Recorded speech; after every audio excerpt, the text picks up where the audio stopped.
What's up, guys, and welcome to day 10 of our daily Devos. We're just a few days away from 2021. We're just gonna wrap up the year. And looking back to this year, ang dami nangyari. And it hasn't been easy. Una pa lang yung possibility ng war, and then we have COVID. The pandemic is still at hand. And not just that, but also numerous disasters and injustices sa country natin. Ang dami nangyari. And it's not just that we're also struggling with, but maybe pati din yung sa families natin, sa homes natin. We have hurt sa families natin.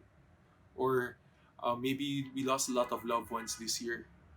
Or we're also struggling with our own mental health. It hasn't been easy. Not at all. Pain and suffering is very, very real. And 2020 showed us that. And maliban doon, 2020 showed us na our lives are very short. Sobrang ikli lang ng buhay natin. And in knowing that our lives are very short, there is actually something greater, actually someone greater than all of this. Sino kaya yun? Tingnan natin. Let's look at this example by David and how he responded with what he was going through. So this is Psalm 39. Let's look at it. But before that, David, I just want to let you know David was a king. As glorious his position was, sobrang dami ang pinagdadaanan nito. Sobrang dami. Bakit? Tingnan natin. Verse 1. I said, I will guard my ways that I may not sin with my tongue. I will guard my mouth with the muzzle, so long as the wicked are in my presence. When you look at the psalm before this, you would see yung pinagdadaan ni David ngayon na ang daming nagbibetray sa kanya, ang daming umaalis sa kanya, ina-abandon siya, and ang daming tao na they were trying to kill him. As in, ganun kalala. They were trying to kill David. Imagine being in his position. Sobrang, shucks, ang bigat talaga nito. And still, he wanted to be careful with his words. He wanted to be mindful para hindi magamit ng iba against him, nor will they have a wrong idea of who God is. So what did he do? Verse 2. I was mute and silent, and I held my peace to no avail, and my distress grew worse. He chose to be silent. He chose to be careful with his words, but it wasn't helping him. Yung distress niya lumalala, yung emotions niya, yung nafe-feel niya, yung pain niya lumalala. And he was not okay. Tingnan natin ano pa nangyari. Verse 3. My heart became hot within me as I mused, the fire burned. Then I spoke with my tongue. Kasi nakita mo, yung nababottle up niya yung feelings niya, ang dami nangyayari na gusto niyang sumabog. And true enough, parang gusto, and he spoke with his tongue. He shared his heart out. Kasi grabe yung na-feel niya nun. He spoke his heart out, pero kanino? Tingnan natin, verses 4 and 5. O Lord, make me know my end and what is the measure of my days. Let me know how fleeting I am. Behold, you have made my days a few handbreadths, and my lifetime is as nothing before you. Surely all mankind stands as a mere breath. Sala.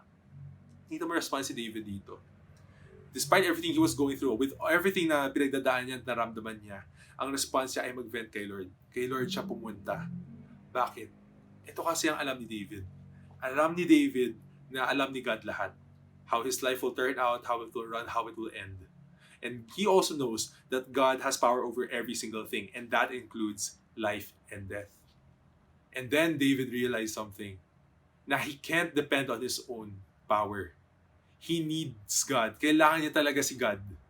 He needed God so much. Tingnan mo how he responded, diba? Lord, paalala mo sa akin na sobrang short lang ng buhay ko. Sobrang ikli lang nito. And how he described it is a few handbreadths or a mere breath. That's how short our lives are. Let me share you with this. Diba? Tingnan nyo to. Imagine a whole number line. Sa mga mahilig sa math, yan. A whole number line that starts from negative infinity, which is eternity past, to positive infinity, eternity future. How long are our lives? Pok! One dot. One dot lang. Kahit mabuhay ka ng isang daang 100 years or 1,000 years, it's just one dot in the line of eternity. That's how short our lives are. Ganun ka-short yung life natin. And when you think about it, diba, our lives are short, live it to the fullest. So, we tend to live for money, for power, for fame, for prestige. That's what we're trying to live for. But these things don't last. They don't. And after we pass away, wala rin to lahat. Hindi natin ito madadala sa grave natin. So, if you think about it, what's the purpose? What are we living for? What's the point? No pun intended. Are we living for just a mere dot? And on the other side, if our lives are so short, so is yung suffering. so is yung pain. I'm not saying na walang meaning yung pain. There is purpose to our pain. But what I'm saying is there's a greater hope than just this. There is someone we can look to and look forward to. Kasi siya yung hope nito. And that's Jesus. You know, parang quarantine lang yan ngayon eh. Ngayon, we're living it day by day. We're depending on yung mga tao sa medical field to be able to come up with a cure or a vaccine to combat COVID-19 habang tayo ay ginagawa yung responsibility natin to stay away from that, to stay away from COVID-19 by doing, safety protocols, by wearing face masks and whatnot, and social distancing hygiene. Diba? And why are we doing this? Kasi we're looking for the hope na in the future, we will be able to see our friends again. Miss natin sila, sobrang gusto natin sila i-hug. Alam mo yun, sobrang miss mo na sila. And we won't be afraid of anything. We won't be afraid of, contracting the disease because we have the cure, we have the vaccine. And that's just a simple example of this thing called life. We are all suffering from the biggest disease, the biggest problem, the problem of sin. But here's the most amazing thing. God provided the greatest solution to the greatest problem by doing the greatest thing that anyone can do for you. He voluntarily died for you, laid down his life for you, so you can experience the greatest relationship you can ever have in your whole entire life. A relationship with the person who loves you the greatest, the person of Jesus Christ. God provided the very cure to the very disease that plagues all of humanity. That because of Him, we can look forward to the future na itong pain and suffering na ramdaman natin, ngayon mawawala to. And we can live a life, we can live the eternity with the one who loves us the greatest, si God. And because of that future, we look towards. Ngayon, dito sa dot na to, as we're living this dot, we fully depend on the good doctor and live our lives for Him. 2020 is so unpredictable. I think, everyone will agree. So is 2021. And we don't know what's going to happen. But let me share to you two things that I'm very sure of. Una, there will be pain and suffering. Harsh reality. Totoo yan. That's the reality of life. Di mawawala yan. But let me share you the second thing that I'm sure of. Na lahat ng mga pain and suffering that we will feel in the future is going to be nothing compared to the hope that we have in Jesus. Nothing. Turn your eyes to Jesus. Turn your eyes to God.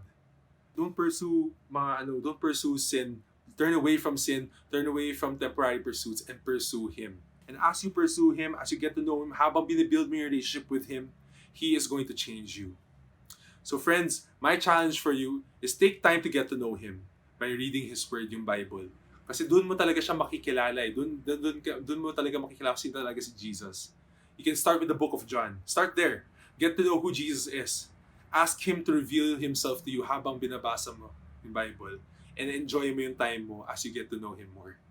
So my prayer is that you'll enjoy your time with Him as you really intentionally start to know Him more seriously and personally.